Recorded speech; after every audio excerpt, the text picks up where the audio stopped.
Gobierno del Principado de Asturias ha anunciado hoy que no necesita hacer ajustes ni recortes en las áreas de sanidad, educación y función pública, porque asegura que las cuentas del Principado, como efecto de la prórroga presupuestaria, ya cumplen el equilibrio que exige el Ministerio de Hacienda para acogerse al plan de pagos a proveedores. De hecho, las cuentas que ha presentado hoy el Principado cumplen ese equilibrio por encima de lo necesario para no pasarnos del 1,5% del déficit. Son unas cuentas que analizamos esta noche con nuestros invitados de Debate en 30. Les presento a Miguel de la Fuentes, el decano del Colegio de Economistas de Asturias. También nos acompaña Marcelino González, periodista, Francisco Bastida, catedrático de Derecho Constitucional de la Universidad de Oviedo, y otro periodista más, Ángel Fabián. Muy buenas noches y bienvenidos. Les pido para arrancar una valoración breve, concisa, una palabra. La primera impresión de estas cuentas que ha presentado hoy el Principado. Miguel. Una necesidad para obtener los 259 millones. Marcelino. Necesitamos hacer un auto de fe. Francisco. Sí, pues más de lo mismo. El documento que han presentado parece casi de la Conferencia Episcopal más que de una Consejería de Hacienda. Ángel. Suscitan demasiadas preguntas. ¿Encontráis, hay una cierta unanimidad en el sentido de que os plantea dudas o preguntas o incertidumbres este documento? ¿En qué sentido? Sí, yo creo que la incertidumbre va por varios caminos, ¿no? En principio, el Producto Interior Bruto está calculado sobre una base de unos 23.000 millones, nuestro Producto Interior Bruto. Entonces, para el 1,5, evidentemente, está ajustado. Dada la baja tasa de actividad que estamos teniendo cada año, ¿nuestro Producto Interior Bruto en este año 2012 va a ser de 23.000 millones o va a ser inferior? Quizás esos son más datos incluso de los que aparecen recogidos en la nota de prensa y en la comparecencia del consejero. Una valoración más rápida sobre esas incertidumbres, Marcelino. Es que el problema, y por eso decía antes auto de fe, el problema es que en estos momentos no tenemos la suerte o el privilegio de estar en la cúpula del Gobierno regional, y eso es las manifestaciones del consejero de Economía, que pues por eso decía que tenemos que creérnoslas, pero... Paco. Sí, yo creo que son unas cuentas que se presentan además de una manera un tanto extraña en este comunicado y que no hay referencias posibles para hacer un balance adecuado. Yo tengo que desconfiar forzosamente de un plan económico que se presenta en 2 folios y pico en una comparecencia de un consejero de unos cuantos minutos y que además solo lo tiene el Gobierno y solo cuenta lo que quiere contar. Lo lógico sería que ahora los grupos parlamentarios de la Junta General del Principado tuvieran ese documento, pudieran desmenuzarlo y pudieran entrar en lo pequeño. Y decía antes que suscita muchas preguntas. Yo hago una. El Ministerio de Hacienda dice que los planes de ajuste que han presentado las comunidades autónomas suponen la supresión de más de 500 millar de empresas y de entes públicos. ¿Cuáles van a desaparecer en Asturias? Bueno, pues vamos, antes de seguir en debate, a recuperar las palabras, un breve resumen de lo que ha dicho el consejero de Hacienda en funciones del Principado de Asturias para presentar este plan de ajuste. Lo que tenemos que hacer es ajustar el presupuesto prorrogado de 2011 a nuestras necesidades de 2012 y a continuación, una vez posicionado, ver qué ajustes hemos acometido o vamos a acometer para reconducir el presupuesto de 2011 prorrogado a 2012 a la senda de la estabilidad. Es decir, justificar cómo pasar de menos 848 millones de euros a menos 345 millones de euros. Vemos que estamos por encima todavía de lo que tenemos que retener. En concreto, estamos ahorrando por importe de 53,5 millones de euros superiores a los que nos exigía el Ministerio de Hacienda para podernos acoger al mecanismo de pago a proveedores. Y en consecuencia, como no tenemos que hacer ajustes excepcionales porque ya estamos ajustados, el Gobierno del Principado de Asturias no se acoge a ninguna de las medidas de contención del gasto en materia de función pública, educación y sanidad. Nosotros, con los números que tenemos encima de la mesa, es lo que hemos presentado, ese plan de ajuste.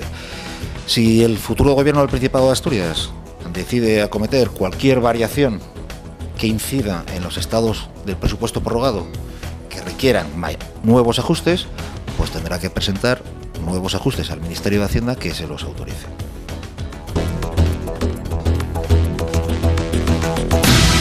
Hay Hay varios conceptos para analizar. Les propongo el primero. ¿Qué les parece que se mejore en 53,5 millones el límite de déficit? Es decir, que esas cuentas presentan 53 millones de euros de ajuste por encima de los necesarios.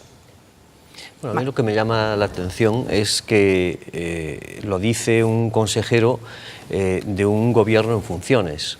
Entonces, estando el gobierno en funciones, me parece que no puede actuar por libre cuando está a punto de formarse un nuevo gobierno donde previsiblemente, pues a lo mejor este consejero ya no esté, ni siquiera el actual presidente del Consejo de Gobierno en funciones.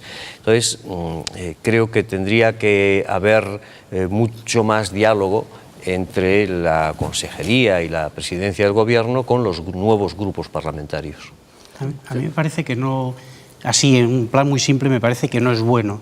Quiero decir que si ya nos está mandando a recortar, a mí desde el punto de vista de una persona que no tiene unos conocimientos amplios de economía, me parece que no hace falta recortar más allá de lo que sea necesario. Entonces, en ese sentido, yo entiendo que en cualquier política presupuestaria, una institución, una entidad que tiene superávit, no me parece pública, por supuesto, no me parece bueno que lo tenga. Creo que el dinero está para gastarlo en lo que tiene que gastarlo. Tomo la palabra porque ya nos corregirá el economista después y al lugar es el que sabe de números. Yo la verdad es que me cuesta mucho creer en lo que ha dicho el consejero hoy, en el sentido de que disponemos de un plan de ajuste completo y serio.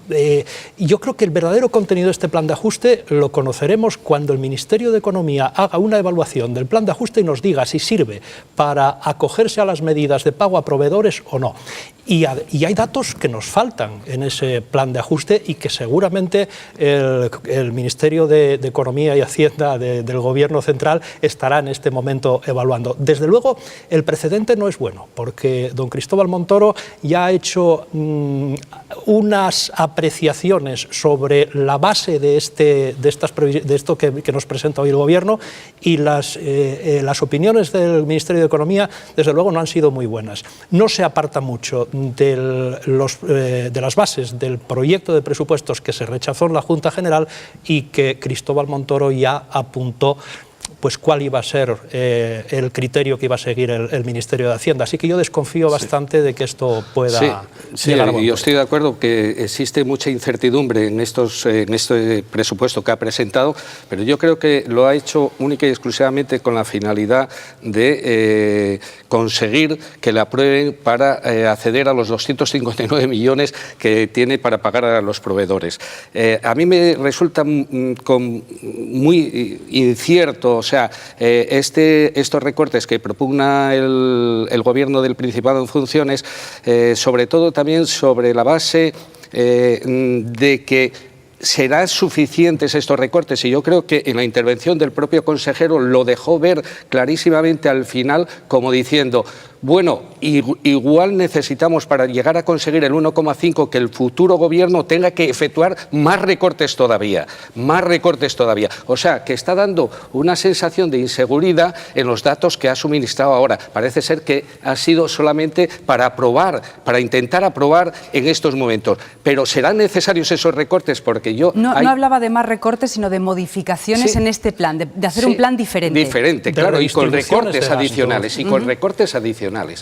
Y por lo tanto, hay ya analistas en este sentido, como el organismo FEDEA, que ya está pronosticando que a pesar de estos recortes, el déficit en Asturias va a ser del orden del 2%, no del 1,5%. Es decir, que ya está hablando de que nos vamos a sobrepasar, con lo cual el próximo gobierno que vaya a venir, pues evidentemente, si esto es así, va a tener que hacer unos recortes adicionales, pero a estos que se ha hecho, y reclasificar evidentemente y ver qué prioridades y en qué se va a recortar, ¿no?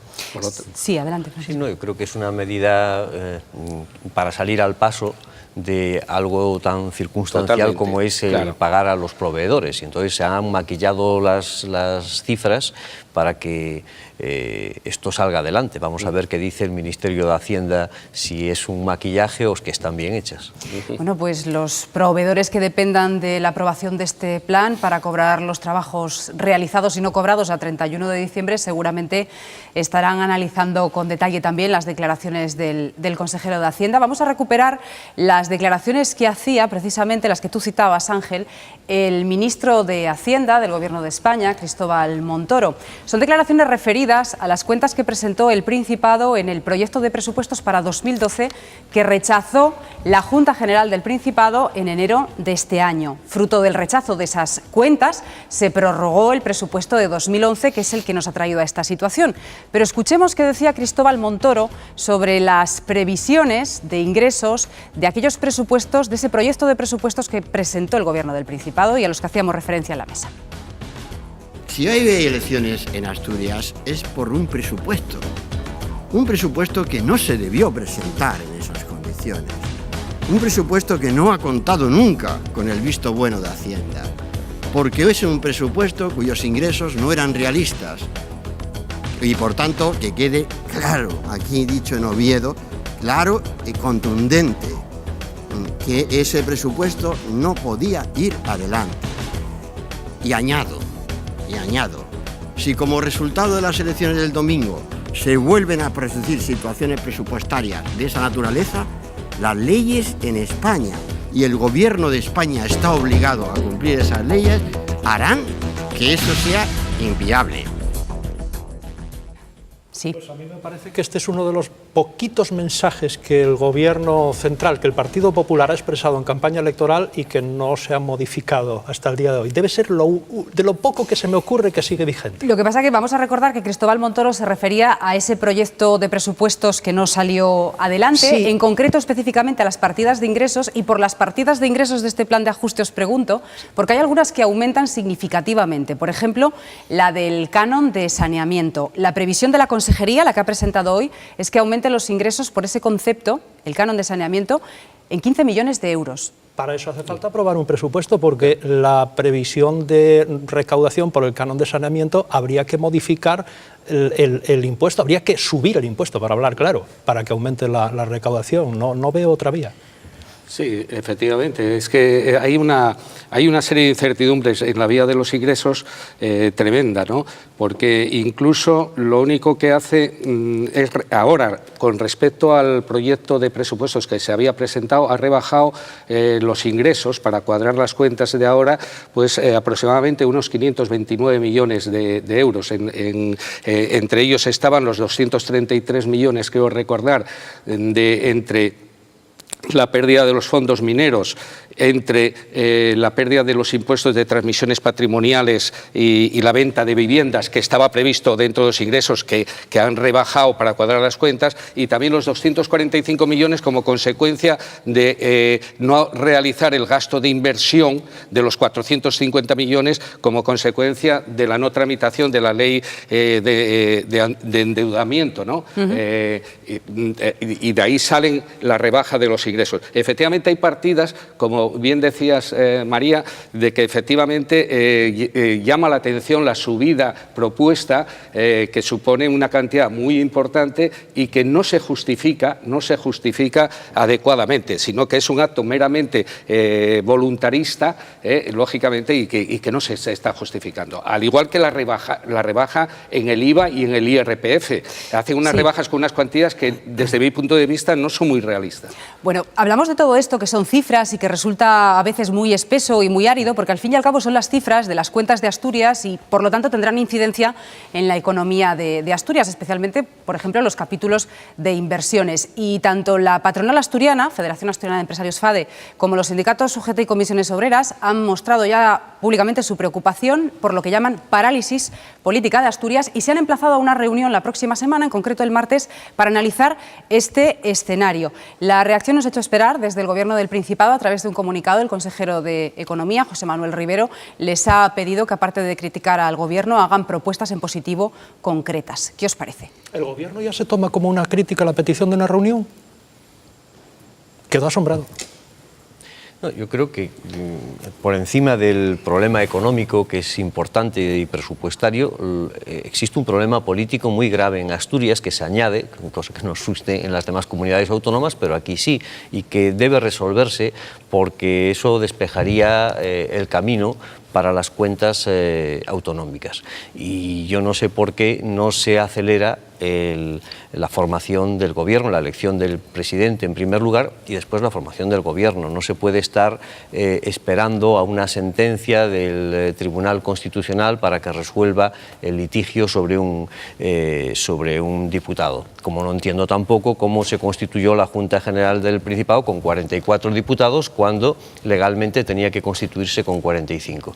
Yo creo que hay un problema político serio que no solo afecta al actual gobierno, sino también a los que tienen la responsabilidad de formar gobierno en este momento. Y creo que deberían acelerarse cuanto antes esos trámites, por lo menos para despejar una incógnita política, ya veremos las económicas. Es un problema político que afecta muy directamente a la economía, porque no nos podemos olvidar, según los últimos datos que tenemos, que en el primer trimestre la licitación de la obra pública, por ejemplo, aquí en Asturias, pues ha sido una cantidad totalmente ridícula. Por parte de la Comunidad del Principado, pues no llegó casi ni al 1.000.000 de euros en el primer trimestre. Es decir, en enero creo que fueron 600 y pico millones los que se han licitado, en febrero unos 200 y pico y en marzo ni un solo euro. Claro, lógicamente la Federación de Empresarios de Asturias y los que pues están muy preocupados porque va a incidir de forma muy decisiva en la cuenta de resultados de esas empresas. Por lo tanto, la postura de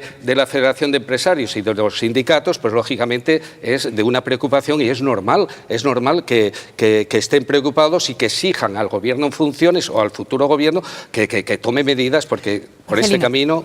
Esa preocupación yo creo que además efectivamente es lógico que la tengan los agentes sociales, pero es la misma preocupación que yo creo que tienen todos los asturianos. O sea, estamos hablando que hay un problema político. La ausencia de un gobierno que pueda ejecutar, que pueda sacar adelante, que un gobierno en funciones no puede, lo que no puede hacer un gobierno en funciones, al final es una preocupación añadida a todos los problemas económicos que efectivamente existen, que son una realidad en otras comunidades, pero que aquí le añadimos ese plus negativo, desgraciadamente. Aquí ha llegado a decirse, y probablemente sea una simplificación excesiva, pero ha llegado a decirse que desde hace meses este gobierno no hace otra cosa que pagar las nóminas, que no hay ningún otro tipo de gestión.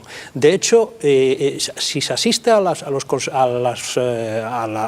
decisiones del Consejo de Gobierno, la verdad es que son paupérrimas. Nunca se ha ahorrado tanto papel en el Boletín Oficial del Principado de Asturias como en los últimos meses. No, hay muy poco que publicar. Los agentes sociales recogen, al fin y al cabo, lo que es el sentir de la sociedad asturiana. Decir que en los primeros meses de gobierno de Foro ha habido una parálisis y que en estas últimas semanas, estos últimos meses, la parálisis es endémica. Si eso es una crítica, pues probablemente haya 1 millón de asturianos compartiendo en este momento esa crítica. Lo que quieren los agentes sociales y lo que queremos el resto de los asturianos es que se empiece a gobernar, que se forme un gobierno, que se empiece a gobernar y que se empiece a resolver algo más que el pago de nóminas del personal del Principado. Y el problema que están teniendo, no solamente para los empresarios, la falta de licitación de obra pública, por ejemplo, también el problema que están teniendo los ayuntamientos, porque todas las subvenciones que estaban esperando, que ya estamos en el mes de mayo y que normalmente tenían que tener los pequeños y medianos ayuntamientos de nuestra región, pues no están teniendo ni una sola subvención, no se está aprobando ni una sola subvención, con lo cual la situación de muchos ayuntamientos es de una falta de liquidez tan grande que está paralizando también la vida municipal en la mayoría de los municipios de nuestra región. Eso es un peligro.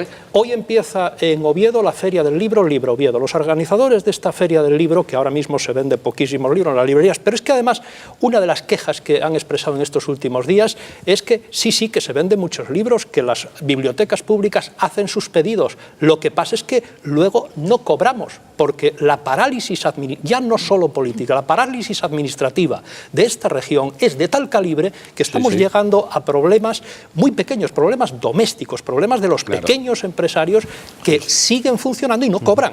De todas formas, ya que mencionabais las dificultades de los ayuntamientos, hoy se ha reunido la directiva de la Federación Asturiana de Concejos y ha analizado con preocupación pues, la falta de esos fondos que mencionaba Miguel de la Fuente, pero se ha referido también a la posible fusión de municipios, incluso a la posible obligatoriedad de que algunos municipios, digamos, de menos de 5.000 habitantes, como se ha venido comentando estos días, se vean obligados a compartir algunos servicios, incluido el del secretario municipal municipal. La Federación Asturiana de Concejos se opone, en principio, a esas medidas y también muestra su preocupación por el propio plan de pagos a proveedores de los ayuntamientos, porque los intereses para pagar a los proveedores podrían subir 2 puntos y desvirtuarían, dicen, las cuentas que presentaron para cumplir el déficit.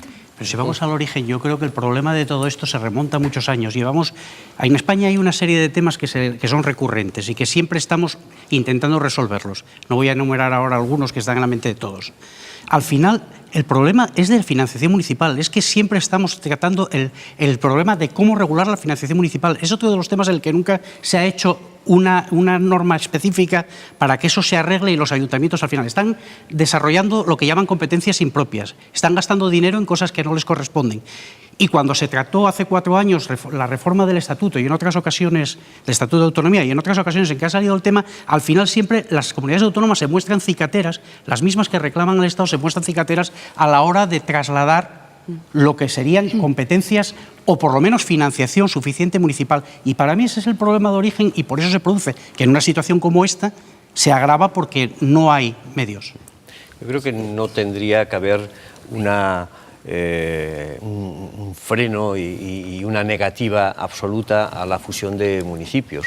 Yo creo que tienen los municipios que estudiar realmente si les compensa, más allá de sentimentalismos y de identidad con un ayuntamiento o con otro. Yo creo que es un problema importante. No le afecta tanto, yo creo, a los pequeños municipios como a los grandes municipios, y ahí no sería un problema de fusión, sino de financiación, pero también la fusión. En España no se habla de municipios, sino de municipios, porque hay una cantidad extraordinaria, exagerada de municipios, y Asturias no es ajena a ello. Hay que tener en cuenta que de los 78, más de la mitad tienen menos de 5.000 habitantes, y eso es un problema a la hora de gestionar esos municipios. Creo que deberían ponerse de acuerdo a analizar el problema, no de fusionarse, pero sí de plantear el problema si realmente se puede hacer una economía mayor con la fusión. Sí, primero, estoy convencido de que la fusión de municipios no va a resolver el problema de la financiación de los municipios. Los municipios tienen competencias mal financiadas y tienen una escasa autonomía para obtener fuentes de financiación. Los impuestos que gestionan son pocos y no llegan para financiar esas competencias. ¿Quiere esto decir que no se deben fusionar municipios? De ninguna manera. Yo creo que sí se pueden fusionar municipios, pero hay que contar con los municipios y tiene que ser por acuerdo de los municipios, no por decisión de una administración que no sé por qué misteriosa razón se le concede una condición jerárquica superior, cuando no la tienen. Son 3 administraciones distintas y yo creo que las 3 administraciones tienen autonomía suficiente para tomar sus propias decisiones. Fusiones de municipios sí, pero de acuerdo entre los municipios y no por imposición de otras administraciones. Y una cuestión más, los municipios tienen que tienen que asumir su responsabilidad y no ser tan subsidiarios de otras administraciones. Tienen que administrar también los impuestos que tienen y tienen que saber que para mejorar sus recursos también pueden subirlos. Bueno, sí. Adelante, Miguel. Bueno, brevemente. yo creo que en España me parece que hay 8.116 municipios y 6.800, si no tengo mala memoria, tienen menos de 5.000 habitantes. No es la situación de Asturias. Bueno, no es la situación de Asturias, yo estoy hablando del conjunto de España. Sí. Y Asturias no es muy ajena a la media de la situación española. Está claro que algo hay que hacer con los municipios. Yo creo que incluso hay una directiva de la Unión Europea aconsejando en este sentido de fusionar municipios con el objetivo fundamental de ahorrar costes. Está claro que en nuestro país lo que hay que hacer es delimitar perfectamente la competencia que tienen que tener los municipios, porque no nos podemos olvidar que el 25% de los gastos de los ayuntamientos son por competencias que no les son propias. Hay 25 competencias que son propias, pero hacen mucho más. Y ese es uno de los problemas. Y otro está, como bien decía Marcelino, en establecer la financiación. Y por lo tanto, se puede hacer se puede llegar con este objetivo a hacer fusiones frías, que yo digo, pues bueno, que dicen algunos, las fusiones frías comparado con lo que hacían las cajas de ahorro, es decir, manteniendo en los ayuntamientos la personalidad política y desgajando la estructura administrativa. Y por lo tanto se pueden fusionar porque se pueden conseguir un ahorro de costes y un mejor servicio a los ciudadanos. Entramos en la recta final y a fuerza de no ser originales vamos a hablar hoy también del escenario de los pactos y de las conversaciones. Se ha hablado ya en la mesa de debate en 30 de la necesidad de formar un gobierno en Asturias, lo habéis mencionado en distintos momentos, pero parece que en los últimos días sí ha habido reuniones, intercambio de información y negociaciones entre el Partido Socialista y Unión Progreso y Democracia, eso sí, sin convocatoria a los medios de comunicación. En el caso de UPyD, el mantener esas conversaciones reservadas de la mirada indiscreta de los medios, ¿creéis que le permite mantener la tensión con el otro posible escenario de negociación, que es el del centro-derecha y del que no tenemos noticias? Marcelino. Bueno, no lo sé si pretenden mantener la tensión. Yo creo que sería otra medida equivocada. Creo que lo que menos necesitamos es precisamente tensión. Yo creo que, como decía antes Francisco Bastida, lo normal sería que esto se resolviera ya. Estamos alargando todos los plazos hasta el máximo. Siempre, el otro día se decía que el Constitucional probablemente no los agotase. Yo ya me pienso que se van a agotar todos los plazos y que a lo mejor nos plantemos en septiembre para conseguir tener un gobierno. No lo sé, entre recursos, entre contrarrecursos, al final el problema siempre es el mismo. Voy a añadir un dato de última hora de esta tarde, porque después de 6 horas de reunión, al final la Junta de Portavoces de la Junta General del Principado ha llegado a algunos acuerdos, como por ejemplo el reparto de asesores por grupo parlamentario, aunque no ha llegado a otros acuerdos de distribución de medios que todavía verán el próximo lunes en una tercera reunión. Como curiosidad o por si os sirve de dato para el análisis, el PSOE tendrá 9 asesores, Foro y PP tendrán 8 cada uno, Izquierda Unida 6 y UPyD 4 asesores. Prescindirán de los 4 conductores de automóvil que trabajaban para los grupos parlamentarios en la Junta. Muy acorde con la crisis. Es una medida muy acorde con la situación de crisis, siempre dando ejemplo. Yo estoy de acuerdo. ¿Es irónica la afirmación? No, lo digo totalmente en serio. Estoy de acuerdo con Marcelino y, sin embargo, me parece que no es el asunto esencial en este momento en la política asturiana. A mí me preocupa muchísimo más que se forme gobierno de una vez. Yo me veo obligado profesionalmente a contar estas cosas a toda España y me da un poco de vergüenza cuando intento explicar esto a un ciudadano de Móstoles, porque no lo entienden. No lo entiende nadie lo que está pasando en Asturias. Es que me avergüenza ser la voz de los asturianos en un medio de comunicación nacional para contar lo que está pasando en la política de aquí. ¿Que hay negociaciones? Pues naturalmente que las hay. ¿Que se deben ser discretas y comunicarse en su momento los acuerdos? Pues tendrá que haberlos. Pero la verdad es que nadie entiende lo que está pasando. Seguramente UPyD pues no le interese tampoco el difundir, por decirlo de alguna forma, todas las reuniones que hace con el PSOE o con Foro o con el PP o con Izquierda Unida. No le interesa porque hasta el último momento está esperando, bueno, pues a sacar, lógicamente está en su postura de intentar sacar la mejor tajada, por decirlo de alguna forma, para su partido político, y por lo tanto no le interesa en estos momentos pues decir ni Francisco. Mantenerse un poco al margen. Yo creo que aunque es muy aventurado decirlo, yo creo que en el escenario que se nos va a presentar habrá 2 candidatos, que será de Foro Asturias, señor Álvarez Cascos, y del PSOE, Javier Fernández. Porque aunque quisiera presentarse la candidata del PP, al final, en la segunda votación, los 2 que pasan pues son los más votados, que lógicamente pues serían los que tienen más diputados. Y en ese caso, el Partido Popular tendría que pronunciarse, que es lo que busca Foro Asturias, que se pronuncie para abstenerse y no le dé el voto. En recta final del programa fijamos posición, conclusión en 30 de este escenario económico, social y político que hemos intentado analizar con los espectadores esta noche. Empezamos por este lado de la mesa. Miguel. Bueno, pues que hay unas incertidumbres, hay una crisis muy compleja y en el caso de Asturias la situación política que estamos viviendo pues complica todavía más y añade todavía más incertidumbre a la salida de la crisis, ¿no? Y a la solución del paro, que precisamente es una de las cosas que es preocupante y es el principal cáncer que tenemos. Marcelino. Yo creo que lo más relevante para mí es la la disconformidad con esta situación a la que nos estábamos refiriendo, que llevamos hablando ya muchas semanas de ello y que al final los pasos que se hayan podido dar, salvo esas reuniones secretas, por lo menos para la mayoría son desconocidos y algunos pensamos que son muy poco o nada. Tiene que acabar esta interinidad política y económica y presupuestaria porque hace un daño enorme a la región. Asturias no se merece esto y los políticos tienen que tomar conciencia de que esto está haciendo daño al corazón de la democracia. Prolongar esta situación sin un gobierno supone acentuar un divorcio entre la sociedad y la política que no nos podemos permitir.